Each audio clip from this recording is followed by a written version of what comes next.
Hello, everybody. It's Stephanie Brown. I am shooting this from my new phone. My phone was like so old.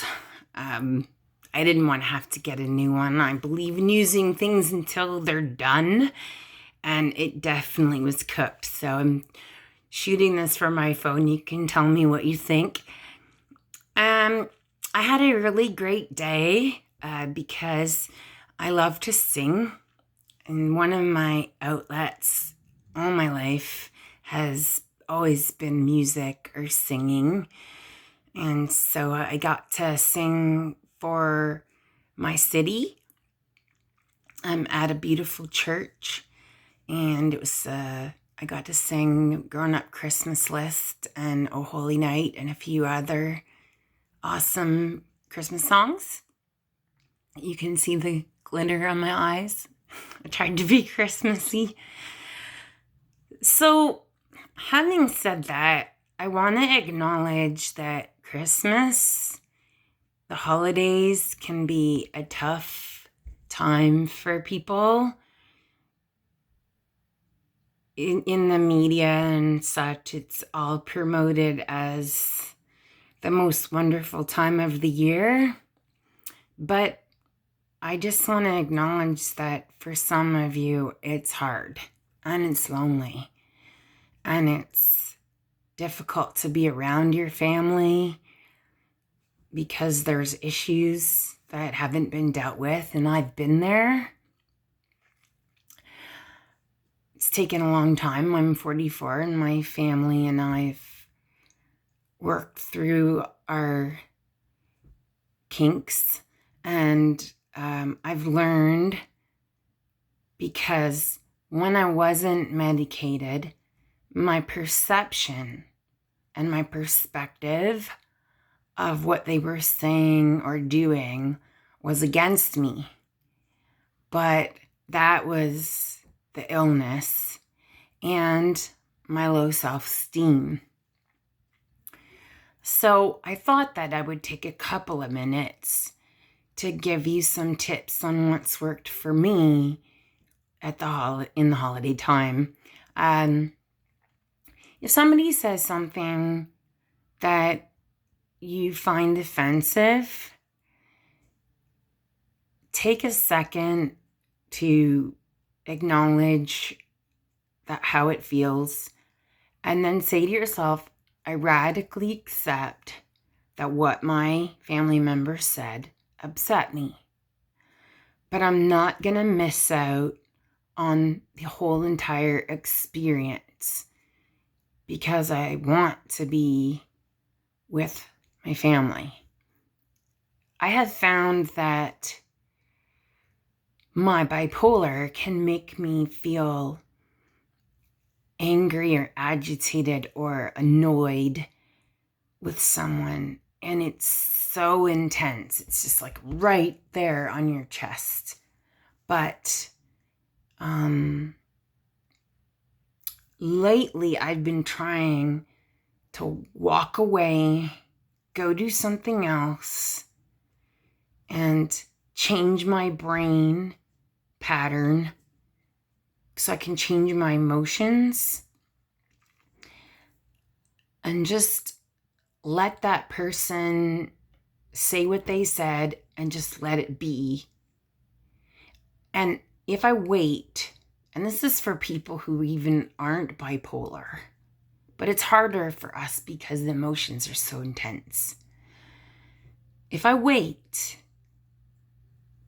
it becomes less and less. And I'm talking like right now, I go away and until it, like the way to term it is what they said made you so upset that you want to fight with them, you want to argue, you want to say, you're making me feel like this or that by what you said. You're insensitive. I'm finding that if I can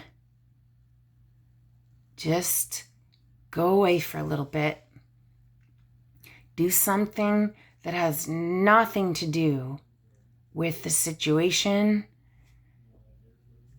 Could be call a friend, but not complain about the situation. Just ask them how they're doing. It could be go for a drive if you drive. If you're safe, if you're in a safe state of mind. Or it could be like sometimes when I'm upset, I come and I make a video. And then I realize that the people that I love in my life, that it's not worth focusing on how we're not getting along. The ultimate goal is to get along. Now, having said that, I really recommend you look at a book by Melody Beattie called Codependent No More. And it helps you look at what part of your relationships are codependent and how you're participating in that. We take on, like, I am the person that takes care of everybody. And you know what? Sometimes people don't even want that, and they didn't even ask for it. And then when we do so much for them and they say something we don't like, we get super over the top mad because we're like, look at what all I do for you, and then look at how you talk to me. You know, relationships are not perfect. So sometimes it's your problem, not theirs. And so it's good to evaluate, am I making a mountain out of a molehill? And like my mom says, some things just aren't worth it. And like my psych nurse says, and I said it probably in 2 videos because I think it's valuable, at what cost? And I was sharing with my friends in the bipolar support group, you know, sometimes you have to take toxic people out of your life. And that's hard because when you're bipolar, some people don't have anybody. You isolate yourself for so many years that you don't have a lot of friends. And so to remove people from your life that are toxic, you're afraid because at least you have somebody. But here's the thing. You deserve love and respect and kindness, not judgment. And you know what? You'll never make them understand. My family can try to understand what it's like to be bipolar, but they'll never fully understand. So those people that are just really not helpful and they just make you sad because you feel criticized or shamed because of they just don't want to understand or get information on what you go through with bipolar, then maybe it's time to make some new friends. And sometimes, like, I've had to step away from family for a little bit, and I'm glad where we're all at now, but it's important to take care of you. And it's hard enough to have an illness, then to deal on top of that with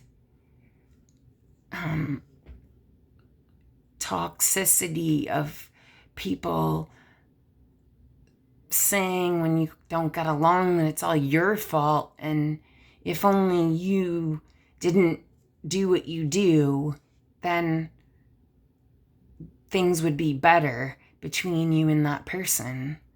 So evaluate if you're in toxic relationships. You know, life is too short. We don't have time to be crying. Like, I've really thought about it in the last little while, and there are so many years unmedicated that I didn't have the healthy perspective, that I just cried for hours and days and stayed in a funk and focused on negativity and what I thought people in my family or my friends thought of me. And then I isolated myself, and then I had no one. So this holiday, if you're going to a family function, make a plan. If there's people there that you don't particularly enjoy, then go there so that you can see the people that you really do want to see. And maybe put a time limit on it.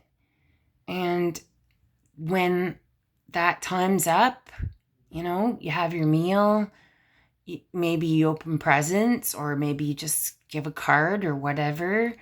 Then you say, oh, I'm sorry, I have to get going, but it's been so awesome to see everybody.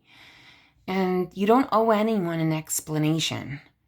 So that's what I would do, is make a plan to take care of you, but still go and see the people that you want to see. Because maybe almost all your family it's not a good situation, but maybe you have that one aunt or something that you love, and you find her encouraging, and she lives far away, and the only time you're going to get to see her is because she's coming down for Christmas. So, and also, having been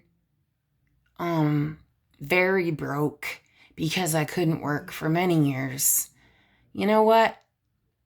Like, go to Goodwill and buy some Christmas cards or the Salvation Army and write someone a note of what they mean to you. So that can be the best Christmas present ever to someone. Let them know what they mean to you. So I hope this has been encouraging, helping you prepare for the holidays. I have people in my life, and I know now that I'm medicated, take your medicine, get your sleep. Now that I'm medicated, life is a lot fuller and a lot more fun. And I have a lot more fun in my family relationships because I don't have this automatic negative perception with like the little bit of paranoia I kind of had, like they don't love me, they don't like me. Don't make up stories, just be. So have a good weekend, and we will see you next time. Bye.